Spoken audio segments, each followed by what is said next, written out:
నమస్తే, welcome to I news. సార్వత్రిక ఎన్నికల్లో భాగంగా 5వ విడత పోలింగ్ కొనసాగుతోంది. ఉదయం 11 గంటల వరకు 23.66% పోలింగ్ నమోదైంది. బీహార్లో 21.11, జమ్మూ కాశ్మీర్లో 21.37, జార్ఖండ్లో 26.18, లడాఖ్లో 27.87% పోలింగ్ నమోదు కాగా, ఇక మహారాష్ట్ర విషయానికి వస్తే 15.93, అట్లాగే ఒడిశాలో విషయానికి వస్తే 21.07, బెంగాల్లో 32.70, ఇక ఉత్తరప్రదేశ్ విషయానికి వస్తే 27.76 పోలింగ్ శాతంగా నమోదైంది. మొత్తంగా 6 రాష్ట్రాలు 2 కేంద్రపాలిత ప్రాంతాల్లోని 49 నియోజకవర్గాలకు ఈరోజు పోలింగ్ జరుగుతోంది. మొత్తం 543 లోక్సభ నియోజకవర్గాల్లో 5వ దశతో కలిపితే 428 సీట్లకు పోలింగ్ ఇవాల్టితో పూర్తి కాబోతోంది. ఈ 5th ఫేజ్కి చూసుకుంటే గనక ఇక దీంట్లో భాగంగా కొంతమంది సినీ, రాజకీయ, ఇతర రంగాలకు చెందినటువంటి ప్రముఖులు కూడా ఓటు హక్కును వినియోగించుకుంటున్నారు. ఇక దీంట్లో భాగంగా అటు కేంద్ర మంత్రి స్మృతి ఇరానీ తన సిట్టింగ్ నియోజకవర్గమైనటువంటి అమేఠీలో ఓటు హక్కును వినియోగించుకున్నారు. ప్రతి ఒక్కరూ ఓటు వేయాలంటూ కూడా స్మృతి ఇరానీ పిలుపునిచ్చారు. జార్ఖండ్ మాజీ ముఖ్యమంత్రి హేమంత్ సోరెన్ సతీమణి కల్పనా సోరెన్ కూడా ఓటు వేశారు. ఆమె జేఎంఎం తరపున గాంధీ అసెంబ్లీ నియోజకవర్గ అభ్యర్థిగా ఉన్నారు. ఇక అక్కడ ఉప ఎన్నిక కూడా జరుగుతోంది. ఆర్బీఐ గవర్నర్ శక్తికాంత్ దాస్, కేంద్ర మంత్రి పీయూష్ గోయల్, అలాగే వ్యాపారవేత్త అనిల్ అంబానీ ఓటు హక్కును వినియోగించుకున్నారు. సో దేశవ్యాప్తంగా ఇప్పటికీ 4వ దశ పోలింగ్ అయిపోయింది. 5వ దశ ఈరోజు నడుస్తోంది. సో ఇట్లా నేపథ్యంలో అటు బాలీవుడ్ నటులు, అట్లాగే రాజకీయ నాయకులందరూ కూడా ఓటు హక్కును వినియోగించుకుంటున్నారు. రావల్, సానియా మల్హోత్రా, జాన్వీ కపూర్, అలాగే రాజ్ కుమార్ రావు, అక్షయ్ కుమార్, ఫర్హాన్ అఖ్తర్, జోయా అఖ్తర్, షాహిద్ కపూర్, ఇంకా చాలామంది సెలబ్రిటీలంతా కూడా ఉదయమే తమ ఓటు హక్కును వినియోగించుకున్నారు. సో ఇప్పటి వరకు అంటే ఈ 5వ దశతోటి 428 లోక్సభ స్థానాలకు ఎన్నికలు పూర్తి కాబోతున్నాయి. మరొక 2 ఫేజెస్ ఎన్నికలు ఉంటాయి. అటు 6వ ఫేజ్, అట్లాగే 7వ ఫేజ్. సో ఓవరాల్గా 7 ఫేజ్ల ఎన్నికల్లో పూర్తిగా అన్ని స్థానాలకు కూడా ఎన్నికలు పూర్తి కాబోతున్నాయి.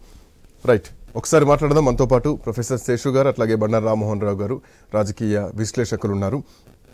ముందుగా శేషు గారు.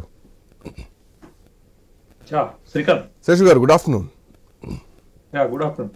రైట్, మొత్తానికి అంటే 5వ దశ ఎన్నికలు జరుగుతున్నాయి. కొంతవరకు ఓటర్లు కూడా చురుగ్గానే పాల్గొంటున్నారు. ఇప్పటికే మనం చూస్తున్నాం 20%, 26% పైగా ఓటింగ్ ఇప్పటికే నమోదైంది 11 గంటల వరకు చూసుకుంటే కనుక. సో సాయంత్రానికి పూర్తిగా కూడా అంటే ఓవరాల్గా ఓటింగ్ పూర్తవుతుంది. సో దీంట్లో భాగంగా అంటే కొన్ని సమస్యాత్మకమైనటువంటి ప్రాంతాలు ఏవైతున్నాయో వాటిని గుర్తించడం జరిగింది. కొన్ని ప్రాంతాల్లో 4 గంటలకు, ఆ తర్వాత 5 గంటలకు, 6 గంటల వరకు కూడా ఎన్నికలు జరగబోతున్నాయి. బట్ ఒకసారి ఈరోజు మనం ఒకటి కీలకమైనటువంటి విషయాన్ని ఒకసారి మనం మాట్లాడుకోవాలి. ఒకసారి మహారాష్ట్ర చర్చిద్దాం. మహారాష్ట్రలో ఇప్పటికే మనం చూస్తున్నాం అసలు శివసేన ఏంటిది అన్నది ప్రధానమైనటువంటి ప్రశ్న. ఇప్పుడు దాంట్లోంచి ఈ ఎన్నికలు ఎట్లాంటి క్లారిటీ ఇస్తాయనుకోవాలా? నమస్కారం. ఇప్పుడు 4 దశల ఎన్నికలు పూర్తయ్యే నాటికి కీలకమైన పరిణామం ఏంటంటే సౌత్ ఇండియా మొత్తం కూడా ఎన్నికలు పూర్తయిపోయినాయి. ఇప్పుడు 5వ దశ, 6వ దశ, 7వ దశ ఇంకా ఫేజెస్ మిగిలినటువంటి రాష్ట్రాల్లో ముఖ్యంగా భారతీయ జనతా పార్టీకి బలమైనటువంటి నియోజకవర్గాలలో, బలమైనటువంటి రాష్ట్రాల్లో ఎన్నికలు జరగబోతున్నాయనే విషయాన్ని మనం గమనించాలా. భారతీయ జనతా పార్టీ కూడా తన ప్రచార సరళిని మార్చేసినట్లుగా కూడా మనకు కనపడుతుంది. మనకి ప్రధానమంత్రి తన బహిరంగ సభల్లో మాట్లాడుతున్నటువంటి మాటలు చాలా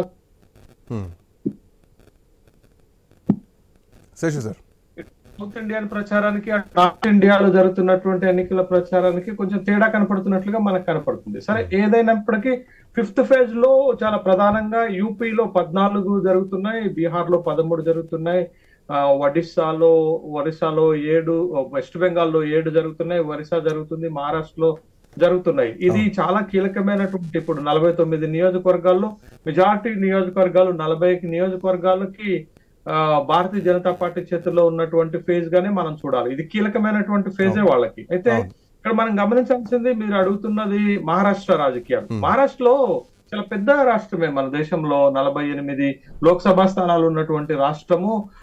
ఇక్కడ చాలా కీలకమైనటువంటి అంశంగానే చూడాలి. 2019 ఎన్నికల్లో భారతీయ జనతా పార్టీకి ఎక్కువ లోక్సభ స్థానాలు వచ్చాయి. శివసేనకు దానికి ఫాలోయింగ్ గానే వచ్చినటువంటి, అంటే శివసేన మేజర్ గా తర్వాత భారతీయ జనతా పార్టీ ఎక్కువ లోక్సభ స్థానాన్ని మహారాష్ట్రలో గెలిచింది. అయితే అప్పుడు రెండు పార్టీలు పొత్తు పెట్టుకున్నాయి. అప్పుడు ఫడ్నవీస్ గవర్నమెంట్ అధికారంలో ఉండటము, అక్కడ భారతీయ జనతా పార్టీ అధికారంలో ఉండటము, అటు భారతీయ జనతా పార్టీ శివసేన బలంగా రెండు పార్టీలు మహారాష్ట్ర రాజకీయాల్లో ఉండటం, ఆ రెండు పార్టీల పొత్తు సక్సెస్ అవటం, పెద్ద ఎత్తున అక్కడ లోక్సభ స్థానాలను రెండు పార్టీలు గెలవటం జరిగింది. కాంగ్రెస్ పార్టీ ఎన్సీపీలు తక్కువ లోక్సభ స్థానాలను అక్కడ గెలిచారు మహారాష్ట్రలో. అయితే బట్ మీరు అన్న పాయింట్ తో శేషు సార్, మీరు అన్న పాయింట్ తో ఒకటి ఇక్కడ మనం అబ్జర్వ్ చేస్తే గనక మహారాష్ట్ర రాజకీయ పరిణామాలు మనం చూస్తున్నాం. గత 2-3 సంవత్సరాలుగా అక్కడటువంటి పరిణామాలు, ప్రభుత్వాలు కూలిపోవడం కానీ, అక్కడ కొత్త ప్రభుత్వం ఏర్పాటు కానీ, ఇవన్నీ కూడా చూస్తున్నాం. సో ఇప్పుడు చూసుకుంటే గనక ముంబైతో పాటు దాని చుట్టుపక్కల ఒక 13 నియోజకవర్గాలకు ఎన్నికలు జరుగుతున్నాయి. ఇక్కడ మెయిన్ పాయింట్ ఏంటంటే ఉమ్మడి శివసేనకు పట్టున్నటువంటి నియోజకవర్గాలదే ప్రభావం. అంటే ఈ నియోజకవర్గాలు ఎక్కువ ఉన్నాయి, ఉమ్మడి శివసేనకు సంబంధించినటువంటి నియోజకవర్గాలు. సో దీంట్లో పార్టీ చాలా వరకు గెలిచింది అక్కడ శివసేనకు సంబంధించినటువంటి అంశం. సో దీంట్లో ఒకవైపు అటు ఠాక్రే వారసత్వ ప్రభావం కనిపిస్తోంది, ఇంకోవైపు ప్రభుత్వం పైన వ్యతిరేకత రావడానికి అక్కడటువంటి లోకల్ ఇష్యూస్ కొన్ని ఉంటాయి. ధరల పెరుగుదల కానీ, లేదంటే ఇంకేమైనా నిత్యావసరాల సరుకుల పెరుగుదలలు కానీ, ఇవన్నీ ఉన్నాయి. ఎంతవరకు వీటి ప్రభావం ఉంటుందనుకోవాలా? శివసేన, ఉమ్మడి శివసేనకు ఉన్నటువంటి బలం ఈరోజు చీలిపోయిన తర్వాత ఎట్లాంటి రియాక్షన్ కనిపిస్తుంది అనుకోవాలా?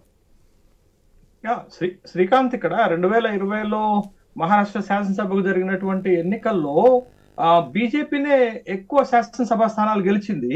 అయితే శివసేన కూడా 50 స్థానాల కంటే పైగా ఎక్కువ గెలిచింది. బీజేపీకి కావాల్సినటువంటి ప్రభుత్వ ఏర్పాటుకు కావాల్సినటువంటి మెజార్టీ రాలేదు. శివసేన సహజంగా మళ్ళీ మద్దతు ఇస్తుంది అని అనుకున్నారు ఫడ్నవీస్ ప్రభుత్వానికి. కానీ శివసేనే ముఖ్యమంత్రి పదవి అడగటం తోటి అక్కడ బీజేపీకి శివసేనకు పొత్తు విచ్ఛిన్నమైనటువంటి క్రమంలో మహారాష్ట్ర అగాడి కూటమిని, శరద్ పవార్ చాలా కీలకమైనటువంటి నేత కదా మహారాష్ట్ర రాజకీయాల్లో.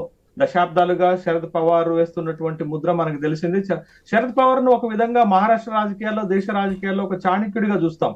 అంటే ట్రబుల్ షూటర్ గా కూడా మనం చూస్తాము. శరద్ పవార్ చాణక్యం వల్ల అక్కడ ఏం జరిగింది అంటే అసలు అసాధ్యం అనుకున్నటువంటి విషయము, కాంగ్రెస్, శివసేన, ఎన్సీపీ పొత్తు పెట్టుకొని మహారాష్ట్ర అగాడి కూటమి ఏర్పాటు చేసి అక్కడ ప్రభుత్వాన్ని ఏర్పాటు చేయటం, శివసేన నాయకత్వంలో ఉద్ధవ్ ఠాక్రే ముఖ్యమంత్రిగా ప్రభుత్వాన్ని ఏర్పాటు చేయటం, అది ఒక విషయంగా రాజకీయాలలో ఒక సంచలనంగానే చెప్పాలి.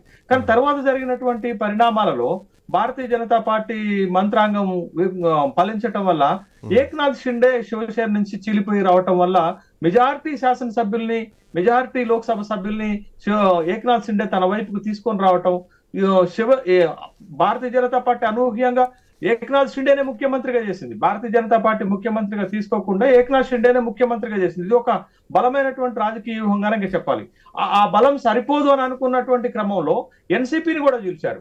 అజిత్ పవార్ నేతృత్వంలో ఎన్సీపీని కూడా చీల్చి ఇప్పుడు ఎన్సీపీ నుండి బయటకు వచ్చినటువంటి అజిత్ పవార్ ను ఉప ముఖ్యమంత్రిగా చేశారు. అంటే రెండు కీలకమైనటువంటి పార్టీలో రెండు చీలికలు తీయగలిగారు. అంటే ఎన్సీపీలో చీలిక తీయగలిగారు, శివసేనలో చీలిక తీయగలిగారు. కాబట్టి అక్కడ రాజకీయ వాతావరణం ఒక విధమైనటువంటి గందరగోళం ఏర్పడింది. ఇప్పుడు మీరు అంటున్నటువంటి పాయింట్ ఏంటంటే ఒరిజినల్ శివసేనకి ఒకప్పుడు మీకు బృహన్నల్, ముంబై మొత్తము, పూణేలో చాలా బలమైనటువంటి నియోజకవర్గాలు శివసేన కింద ఉంటాయి. అక్కడే శివసేన చాలా బలంగా గెలుస్తుంది చాలా నియోజకవర్గాల్లో. అయితే ఇప్పుడు అక్కడ పరిస్థితి ఏంటది? పూణే నుండే కదా ఇప్పుడు ఏక్నాథ్ షిండే ప్రాతినిధ్యం వహించేది. కాబట్టి పూణేలో శివసేన బలం ఎంత ఉంటుంది, తర్వాత ఇవాళ ముంబైలో శివసేన బలం ఎలా ఉంటుంది అనేటటువంటిది ఈ ఎన్నికల సమాధానమే చెప్పాలి. ఎందుకంటే మనం రాజకీయంగా పెరిఫెరల్ గా మాట్లాడేస్తాం, కానీ ఓటర్ మనసులో ఏముంది? బాల్ ఠాక్రే వారసుడుగా ఉద్ధవ్ ఠాక్రేని చూస్తారా, లేకపోతే ఏక్నాథ్ షిండేని చూస్తారా అంటే బహుశా బాల్ ఠాక్రేని విపరీతంగా అభిమానించేటటువంటి వాళ్ళైతే ఖచ్చితంగా ఉద్ధవ్ ఠాక్రే వైపే ఉంటారు. కానీ హిందుత్వ అజెండాతో ఉన్నటువంటి వాళ్ళు మాత్రం ఏక్నాథ్ షిండే తోటో భారతీయ జనతా పార్టీతో ఉండటానికి ఇష్టపడతారనేటటువంటి విషయాన్ని ఇక్కడ మనం గమనించాలి. తర్వాత నాగపూర్ లాంటి ఏరియాలలో, తర్వాత బారామతి లాంటి ఏరియాలలో ఎన్సీపీకి పట్టు ఉంటుంది. కానీ ఇప్పుడు అజిత్ పవార్ క్షేత్రస్థాయి నాయకుడు కాబట్టి ఏ మేరకు అజిత్ పవార్ ఎన్సీపీ ఓట్లను చీల్చగలుగుతాడు? ఈ ఓట్ల చీలిక అంతా కూడా ఒక గందరగోళ పరిస్థితికి దారితీస్తుంది. ఎట్ లాస్ట్ ఈసారి ఒకవేళ మహారాష్ట్రలో భారతీయ జనతా పార్టీ తన గత బలాన్ని గనక నిలబెట్టుకోలేకపోతే అది భారతీయ జనతా పార్టీ కేంద్రంలో పెట్టుకున్నటువంటి లక్ష్యానికి దెబ్బ తగులుతుంది. బహుశా ఈసారి శరద్ పవార్ తన రాజకీయం ఏ విధంగా చూడగలుగుతారనేది. ఇప్పుడు బారామతిలో సుప్రియా సూలే నిలబడ్డారు. సుప్రియా సూలేకి పోటీగా అజిత్ పవార్ భార్యని నిలబెట్టినటువంటి సందర్భం ఉంది. అంటే ఆ పక్షం కూడా చాలా బలంగా రాజకీయాన్ని తీసుకున్నది. ఈసారి మహారాష్ట్రలో మళ్ళా గత బలాన్ని నిలబెట్టుకోవాలని అటు భారతీయ జనతా పార్టీ, ఏక్నాథ్ షిండే, అజిత్ పవార్ ప్రయత్నం చేస్తుంటే శరద్ పవార్ మొత్తంగా రాజకీయాన్ని ఇటువైపు నడుపుతున్నారు. ఖచ్చితంగా ఈసారి ఎవరు పైచే సాధిస్తే మహారాష్ట్ర రాజకీయాలపైన వాళ్ళ పట్టు నిలుపుకున్నట్లు అవుతుంది. ఈసారి కాంగ్రెస్ శరద్ పవార్, ఉద్ధవ్ ఠాక్రే బలాన్ని నిలబెట్టుకుంటే భారతీయ జనతా పార్టీకి నష్టం జరుగుతుంది. రామ్మోహన్ రావు గారు, ముంబై విషయానికి వస్తే, మహారాష్ట్ర విషయానికి వస్తే, ఆసియాలోనే అతి పెద్ద స్లమ్ మురికివాడేదైనా ఉందా అంటే అది ధారావి, దక్షిణ మధ్య ముంబైలో ఉంటుంది. సో ఈ ఓటర్లు ప్రభావితం చేస్తారు, గెలుపును డిసైడ్ చేసేది కూడా వీళ్ళే. బట్ ఇట్లాంటి నేపథ్యంలో ఇక్కడ చాలా వరకు ఇది ఒక ఎస్సీ నియోజకవర్గంగా కూడా రిజర్వ్ అయినట్టు పరిస్థితి కనిపిస్తోంది. బట్ ఇక్కడ పాలిటిక్స్ని ఎట్లా డిసైడింగ్ ఫ్యాక్టర్స్ ఏంది అన్నది ఒకటి కీలకంగా మాట్లాడుకోవాలి. మహారాష్ట్రలో ప్రభావం కలిగినటువంటి ఠాక్రే కుటుంబం నుంచి అధికారాన్ని లాక్కోవడానికి షిండేని అడ్డుపెట్టి చేసినటువంటి రాజకీయ ప్రభావం ఎంతవరకు ఉంటుంది అనుకోవాలి. ఇక్కడ ఇండియా కూటమి వర్సెస్ ఎన్డీఏ నడుస్తోంది. సో ఈ పాలిటిక్స్, ఇప్పుడు జరుగుతున్నటువంటి ఎన్నికలు, ఈ డిసైడింగ్ ఫ్యాక్టర్స్ని ఎట్లా చూడాలి? శ్రీకాంత్ గారు, మీకు అట్లాగే మిత్రుడు ప్రొఫెసర్ శేష్ గారికి, మన ఐనిస్ ప్రేక్షకులకు నమస్కారం. ఇప్పటిదాకా ఇప్పుడు చేసి చాలా బాగా చెప్పారు, మహారాష్ట్ర పరిణామాల గురించి లోతుగా పరిశీలించి చెప్పారు. దానికి అదనంగా మీరు అడిగిన ప్రశ్నకు సమాధానం ఏంటంటే, ఇప్పుడు ఈ ఎన్నికలు 5వ ఫేజ్ నడుస్తున్నాయి. ఇకపోతే మిగతా 115 సీట్లే 6వ ఫేజ్, జూన్ 1, 7వ ఫేజ్, మే 25, 6వ ఫేజ్. ఆ రకంగా చూసుకుంటే మనకి ఈ మొత్తం ఇప్పుడు జరుగుతున్న 5వ ఫేజ్ లో ఇప్పటి వరకు అయితే దేశవ్యాప్తంగా 11 గంటల కల్లా 23% పోలైంది. పశ్చిమ బెంగాల్లో బాగా అయింది, దాని గురించి కూడా మాట్లాడుతున్నాం. పశ్చిమ బెంగాల్లో గతంలో బాగానే అయింది, ఇప్పుడు కూడా బాగా పోలింగ్ 32% దాటి. ఎక్కడైతే ఎక్కడైతే ట్రాక్షన్ ఎక్కడుందో అక్కడ పోలింగ్ ఎక్కువ జరుగుతుందో నాకు అనిపిస్తుంది. ఇక్కడ కూడా చీలిపోయింది, ట్రాక్షన్ ఉంది కానీ 2 అసలైన పార్టీలు, 2 ఏమో గుర్తించబడిన పార్టీలు, అంటే అసలైన పార్టీలు వేరే ఉన్నాయని మోడీ గారు అనుకుంటున్నారు. అట్లా ధారావి ఒకటే దాన్ని చూసుకుంటే పేద ప్రజలు ఎట్లా స్పందిస్తారు అంటే స్పష్టంగా గతంలో ఎట్లా స్పందించారో అదే రకంగా ఉంటుంది. నేను ఎందుకంటే మనకు అభివృద్ధి అయితే ఏవచ్చినా ఏం చేయలేదు ధారావిలో చూసినాము. అంతకుముందు కరోనా కష్టకాలంలో అయితే అసలు నిజంగా చెప్పాలంటే బిచ్చగాళ్లకు, లేకపోతే రోడ్డు మీద ఫుట్పాత్ మీద పండుకునే వాళ్ళకి కరోనా రాలే, బాగా ధనవంతులకు వచ్చింది కదా. ధారావిలో కూడా చాలా ప్రయత్నం చేశారు, కానీ ధారావి ట్రాక్షన్ వేరేగా ఉంటుంది. ఎస్సీ కాన్స్టిట్యూన్సీ కావచ్చు, కానీ వేరే ఉంటుంది. రెండోది, ఇటీవలనే బాంబేలో ఒక ప్రముఖ టీవీ ఛానల్ కు మోడీ గారు బహిరంగ సభ, బాంబే రోడ్ షోలో ఒక ఇంటర్వ్యూ ఇచ్చుకుంటే ఏమన్నారంటే, మీరు అన్ని పార్టీలను చీలుస్తున్నారు, అంటే మర్రి చెట్టు కింద, అంటే ఓ రకంగా ఏ వృక్షం ఎదగదన్నట్టు బీజేపీ అన్ని పార్టీలు చీలుస్తుందన్న ప్రభావం ఉన్నది. అసలు బీజేపీ కౌగిలించుకున్న ధృతరాష్ట్ర కౌగిలి అనే మాటను వ్యక్తం చేశారు రిపోర్టర్. అప్పుడు నవ్వుతూ మోడీ గారు మాట అన్నారు, మా వెంబడి అసలైన నిజమైన ఎన్సీపీ ఉంది, నిజమైన శివసేన ఉంది. గుర్తులు వీళ్ళకే వచ్చిన ఎన్నికల కమిషన్ ఏం చేసింది, బాణం గుర్తు శివసేనకు ఇటు మన ఏక్నాథ్ షిండేకి ఇచ్చింది, అటుపోతే గడియారం గుర్తు అటు వాళ్ళకి ఇచ్చింది. అరకులో చూస్తే మనకు ఈ రెండు చూసుకుంటే అసలైన మిత్రులు మాయంబడే ఉన్నారు, అసలైన పార్టీలు మాయంబడే ఉన్నా, ఇవే డూప్లికేట్ పార్టీలు అని మాట్లాడారు. ఇంకొక మాట కూడా అన్నారు, అంటే ఎవరైతే హమారా ఘర్ లూట్ గా, హమారా ఘర్ లూట్ గా అని చెప్పి ఎవరైతే బయటకు వచ్చి అరుస్తున్నారో, నిజంగా ఒక యజమాని నా కుటుంబాన్ని దోచేసుకున్నారు, నా సర్వనాశనం చేశారు అని బయట చెప్పుకుంటే సానుభూతి ఎవరు చూపెట్టారు, నవ్వుతారని కూడా ఒక మాట మోడీ అంటున్నారు. అంటే ఇది వ్యంగ్యం అంటే మహారాష్ట్ర రాజకీయాలు చూస్తే మొత్తం మీద 5 రాష్ట్రాల ఎన్నికలు కూడా 5 రాష్ట్రాలు కూడా పెద్దవే, 7 కావచ్చు, 8 కావచ్చు, 9 కావచ్చు నియోజకవర్గాలు ఎక్కువ తక్కువ. కానీ మనకు ఉత్తరప్రదేశ్ కానీ, బీహార్ కానీ, పశ్చిమ బెంగాల్ కానీ 42 సీట్లు పశ్చిమ బెంగాల్, 45 సీట్ల మహారాష్ట్ర కానీ, ఇవన్నీ కూడా ఆల్మోస్ట్ ఆల్ పెద్ద రాష్ట్రం, అంటే పార్లమెంట్ మెంబర్లు ఎక్కువ ఉన్న రాష్ట్రాలు. ముఖ్యంగా ఇంతకుముందు శేఖర్ గారు అన్నట్టు ఉత్తర భారతదేశంలో అయితే బీజేపీకి పట్టున్న రాష్ట్రాలు, బీజేపీ ఎక్కువ సీట్లు గెలుచుకున్న రాష్ట్రాలు. కానీ ఏ సీట్ ఆ సీట్ ప్రత్యేకమే, ఏ ఎన్నిక ఆ ఎన్నిక ప్రత్యేకమే. నేను ఒక వరవడి గతంలో ఉండేది శ్రీకాంత్ గారు. ఉదాహరణకు అమేథీ, రాయ్బరేలీ అంటే కాంగ్రెస్ కంచుకోవట్లేదు. రాయ్బరేలీలోనే మనకు రాజ్నాథ్ సింగ్, రాజనారాయణ ఓడించారు కదా ఎవరిని, ఇందిరాగాంధీని, ఎమర్జెన్సీ పీరియడ్ తర్వాత. మొన్నటికి మన స్మృతి ఇరానీ అమేథీలో, అంతకుముందు రాహుల్ గాంధీ ఓడించింది కదా. అందుకని కాన్స్టిట్యుయెన్సీస్ పక్కా వీళ్ళని చెప్పే పరిస్థితి లేదంటున్నారు. అంటే రాజకీయాలు చాలా రోజులు మారుతున్నాయి, ప్రజల అభిరుచులు, ప్రజల అభిప్రాయాలు కూడా మారుతున్నాయి. ఒకే పార్టీని పట్టుకోవడం అనేది ఉండదండి. కానీ కొన్ని రాష్ట్రాల్లో ఇప్పటికి ఉన్నదండి. ఉదాహరణ చెప్పండి, పశ్చిమ బెంగాల్ అస్సలు మారదు. పశ్చిమ బెంగాల్ రాజకీయాలు చూస్తే ఒకనాడు కమ్యూనిస్టులకు మనకు కాంగ్రెస్ బట్ అంటే రామ్మోహన్ రావు గారు, మీరు రాయబరేలీ అంశం తీసుకొచ్చారు కాబట్టి ఇక్కడ అమేధిని రాయబరేలీని రెండు ఒకసారి మనం కంపేర్ చేసుకోవాలి. రెండు దిక్కుల నుంచి పోటీ చేయడం జరిగింది, రైట్? ఈ రెండు దిక్కుల నుంచి నడుస్తుంది. గతంలో అమేధి నుంచి రాహుల్ గాంధీని ఓడగొట్టి అక్కడ స్మృతి ఇరానీ గెలవడం జరిగింది. సో కమింగ్ టు ఈసారి విషయం చూసుకుంటే కనుక రాయబరేలీలో ఖచ్చితంగా ఓడగొడతామంటూ కూడా ఇప్పటికే అమిత్ షా స్టేట్మెంట్ ఇవ్వడం జరిగింది. అమేధి విషయానికి వస్తే ఈసారి గాంధీయేతర కుటుంబానికి అక్కడ టికెట్ ఇవ్వడం జరిగింది. But coming to Rae Bareli, Sonia Gandhi ప్రాతినిధ్యం వహించినటువంటి నియోజకవర్గం అది 2004 నుంచి ఇప్పుడు 2024 వరకు అప్రతిహతంగా సోనియా గాంధీ రాయబరేలీ నియోజకవర్గం నుంచి ఎంపీగా ఉన్నారు. బట్ ముందుగానే రాహుల్ గాంధీని ఇక్కడి నుంచి వాయనాడ్ కాకుండా ఈసారి రాయబరేలీ నుంచి ఎందుకు పోటీ దింపుతున్నారు అనుకోవాలా? అది కాంగ్రెస్ కంచుకోట. ఈ రెండు స్థానాలు కూడా కాంగ్రెస్ కంచుకోట. అట్లాంటి కంచుకోటను స్మృతి ఇరానీ బదులు కొట్టారు గతంలో అమేధిలో. బట్ ఈసారి రాయబరేలీలో ఎట్లా ఉండబోతోంది? అమిత్ షా మాత్రం చాలా స్ట్రాంగ్గా చెప్తున్నారు, ఇక్కడ కూడా ఓడిస్తామని చెప్పేసి మాట్లాడుతున్నారు. సో ముందుగానే రాజ్యసభకు సోనియా గాంధీ వెళ్ళడం, ఈసారి సోనియా గాంధీ రాహుల్ గాంధీ కోసం ప్రచారం చేయడం, ఏకంగా ఆ ఒక్క స్థానం కోసం మాత్రమే సోనియా ప్రచారం చేయడం జరిగింది. ఎట్లా చూడొచ్చు? అంటే కొడితే ఏనుగు కుంభస్థలాన్ని కొట్టాలని పాలసీ ఎవరిదైనా రాజకీయాల్లో ఉంటది సహజంగానే. అందుకని అమిత్ షా అదే మాట్లాడుతున్నారు. గతంలో అమేథీలో ఓడించాం, స్మృతి గారిని ఇరానీ ముందర పెట్టి వాళ్ళు మనకు రాయబరేలీలో కూడా ఓడించామని. అంటే అన్ని వాళ్ళు ఛాలెంజ్ అవుతాయా కావా తర్వాత సంగతి, కానీ మొత్తం మీద రాహుల్ బాబా అని సంబోధిస్తూ రాహుల్ బాబా లేకుండా యువరాజ్ అంటున్నాడు ఆయన ఓడిస్తే వయనాడులో ఎట్లాగో మిత్ర వైరుధ్యం ఉన్నది, అక్కడ సిపిఐ మరి మిత్రపక్షంగా ఉన్నది, అక్కడికి వచ్చేకల్లేమో రాజా గారి భార్య సిపిఐ రాజా గారి భార్య అక్కడ పోటీ చేస్తున్నారు వయనాడులో. కనుక వయనాడులో ఓడిపోయి ఇక్కడ ఓడిపోతే రెండు ఓడగొట్టడానికి ప్రయత్నం చేస్తున్నారు. అక్కడనేమో మిత్రపక్షమైన ఇండియా కూటమి పోటీగా ఉంటే ఇక్కడనేమో బీజేపీ పోటీగా ఉంది. కనుక ఖచ్చితంగా ఓడగొట్టడం ప్రయత్నం చేస్తారు. నేను కమింగ్ టు మళ్ళా మహారాష్ట్ర నుంచి కొంచెం అటు వస్తుంది. మహారాష్ట్రలో నమ్మదగ్గ మిత్రువా కాదా అంటే శరద్ పవార్ ని ఎవరు నమ్మడం లేదని నేను. ఇక్కడ శరద్ పవార్ రేపు పొద్దున బీజేపీ మళ్ళీసారి అధికారంలోకి వస్తే మరణం ఏం నమ్మకం ఏం లేదు. గతంలో కూడా సోనియా గాంధీ ముఖం చూడను, సోనియా గాంధీ విదేశీరాయలు, ఆమెను ప్రధానమంత్రిగా చూస్తే నేను అసలు అంగీకరించాలని ఇద్దరు విభేదించిన అన్నారు సీనియర్ నాయకులలో. శరద్ పవార్ ఒకరు, బిఎస్ సంగ్మా ఒకరు. వాళ్ళిద్దరు మళ్ళీ ఇది పట్ల చేసింది కదా. బిఎస్ అనేది వేరే పార్టీ పెట్టుకున్నాడు, ఈయన వేరే పార్టీ పెట్టుకున్నాడు. అట్లా చూస్తే కాంగ్రెస్ నుంచి విభేదించి బయటకు పోయిన శరద్ పవార్ మంచి పలుకుబడి గలవాడు, మరాఠా యోధుడు అంటాం, ఆయన రాజకీయ చాణక్యుడు అంటాం.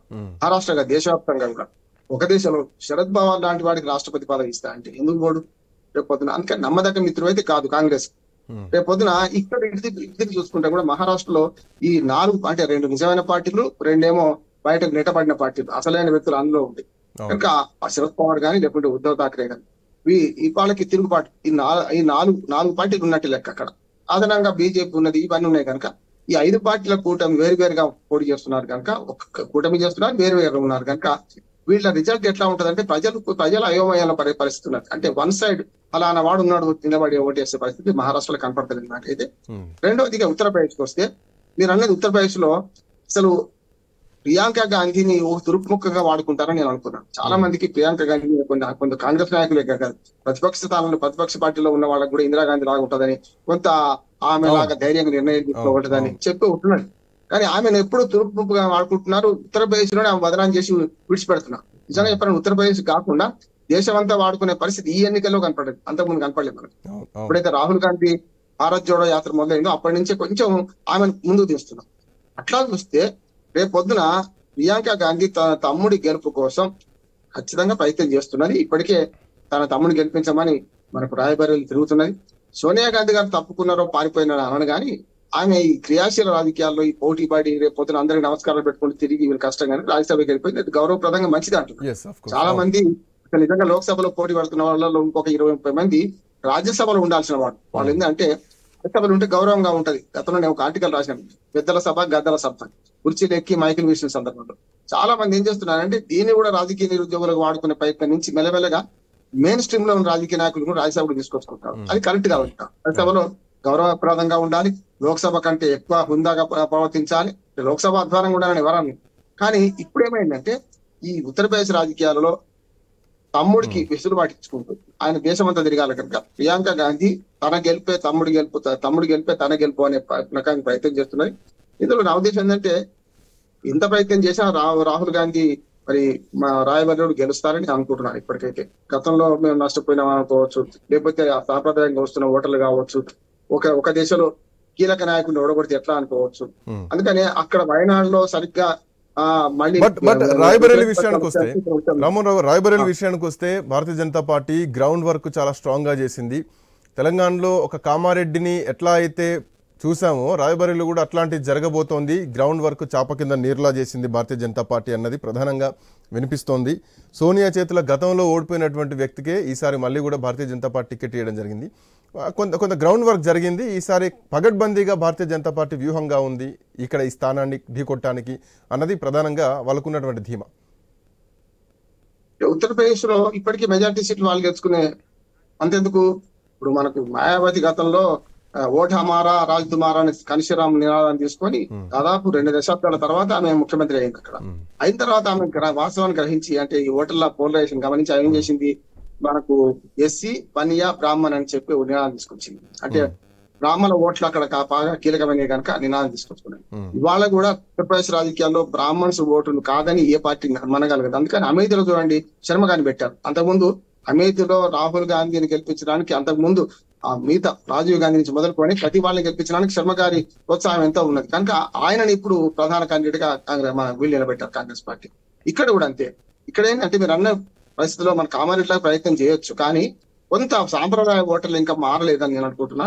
మారే పరిస్థితి చెప్పలేము. ఇప్పుడు గుర్రం ఎగరానవచ్చు, రాహుల్ గాంధీ ఓడొద్దని ఏం లేదు, అమిత్లా ఓడినప్పుడు రాయబరేలీలో ఓడొద్దనే ఉంది. కానీ ప్రిస్టేజ్ భారతీయ జనతా పార్టీ ఎంత ప్రిస్టేజ్ గా తీసుకున్నదో ఇక్కడ ఇటుపక్క కూడా మనకు ఆమె ప్రియాంక గాంధీ కూడా అంతే ప్రిస్టేజ్ తీసుకుంది. శేషు సార్, ప్రియాంక గాంధీ ప్రస్తావన తీసుకొస్తున్నారు. ప్రియాంక గాంధీ ఈసారి బరిలో ఎట్లా ఉండబోతారు అన్నది ప్రధానంగా గతం నుంచి ప్రియాంక గాంధీని రాయబరిలో దింపబోతున్నారేమో అన్నది వినిపించింది. వాయనాడులో ఆల్రెడీ రాహుల్ గాంధీ ఉన్నారు కదా, బట్ ఈసారి రాహుల్ గాంధీ వాయనాడుతో పాటు రాయబరిలో కూడా పోటీ చేస్తున్నారు. ఏదో ఒకటి ఒకవేళ 2 స్థానాల్లో గెలుపు ధీమాతో ఉన్నా కానీ ఒక దగ్గర ఉప ఎన్నిక మాత్రం తథ్యం. సో అక్కడ ప్రియాంక గాంధీని బహుశా వాయనాడులో దింపే అవకాశాలు ఏమైనా ఉన్నాయనేది ఒక ప్రచారం బాగా నడుస్తుంది. సో ఇట్లాంటి ఛాన్స్ ఏమైనా ఉన్నాయనుకోవాలా, అసలు గెలుపు అవకాశాలు అనుకోవాలా? ఒక దగ్గర గెలుపు అవకాశాలు ఉన్నప్పుడు 2వ స్థానానికి ఎందుకు వెళ్తారు? ఇది శ్రీకాంత్ మీరు అడిగిన ప్రశ్న చాలా కీలకమైనటువంటి ప్రశ్న.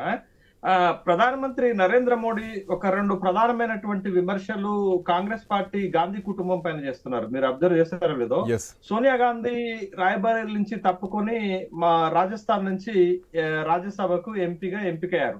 ఆ సందర్భంలోనూ తర్వాత రాహుల్ గాంధీ మరొకసారి వయనాడ్ నుంచి పోటీ చేస్తున్నటువంటి సందర్భంలో 2 కీలకమైన విమర్శలు మోదీ చేశారు. ఒకటి, సోనియా గాంధీ తన సొంత నియోజకవర్గం నుంచి పోటీ చేయకుండా పెద్దల సభకి వెళ్ళిపోతున్నారు, ఎన్నికల నుంచి పారిపోతున్నారు అనేటటువంటి విమర్శ చేశారు.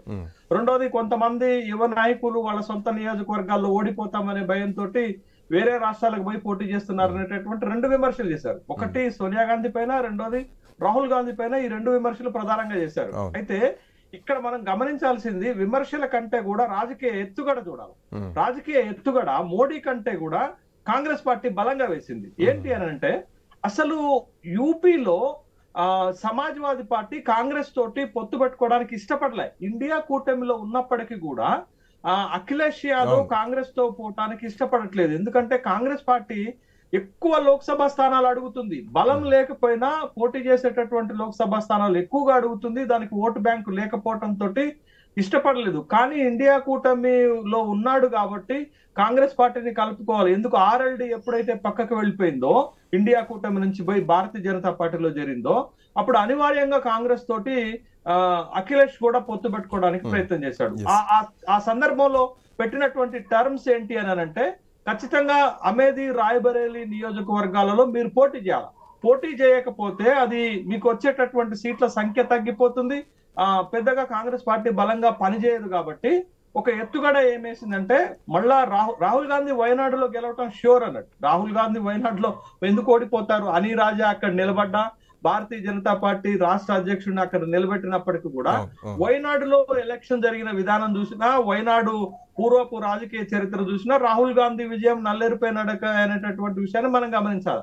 మళ్ళా ఎందుకు రాయబరేలీకి వచ్చి పోటీ చేస్తున్నాడంటే, ఉత్తరప్రదేశ్ లో కాంగ్రెస్ పార్టీ శ్రేణులను ఉత్సాహపరచడం. ఇప్పుడు సోనియా గాంధీ లేకుండా, రాహుల్ గాంధీ కూడా లేకుండా కష్టం అవుతుంది. కాబట్టి అఖిలేష్ యాదవ్ ఒక రిక్వెస్ట్ చేశాడు. ఏంటి అని అంటే, మీరు ఖచ్చితంగా పోటీ చేయకపోతే పొత్తుకు పెద్దగా ఉపయోగం ఉండదు, కాంగ్రెస్ పార్టీకి పెద్దగా ఉపయోగం ఉండదు, కాంగ్రెస్ పార్టీ పోటీ చేసేటటువంటి సీట్లు అన్ని ఓడిపోతుంది, అది భారతీయ జనతా పార్టీకి లాభం కలుగుతుంది అనేటటువంటి ఒక అభిప్రాయాన్ని వ్యక్తం చేసినప్పుడు ఖచ్చితంగా అమేధి నుండి పోటీ చేస్తే అమేధి నుండి పోటీ కంటే కూడా రాయ్బరేలీ నుంచి పోటీ చేయటం సెక్యూర్ గా ఉంటుంది కాబట్టి సోనియా గాంధీ కూడా ఈసారి పోటీ చేయటం లేదు కాబట్టి రాహుల్ గాంధీ అమేధి కంటే రాయ్బరేలీని సేఫెస్ట్ ప్లేస్ గా భావించి రాయ్బరేలీకి వచ్చారు.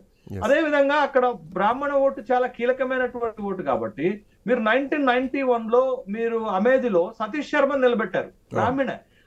అతను కూడా గాంధీ కుటుంబానికి వీర విధేయుడే.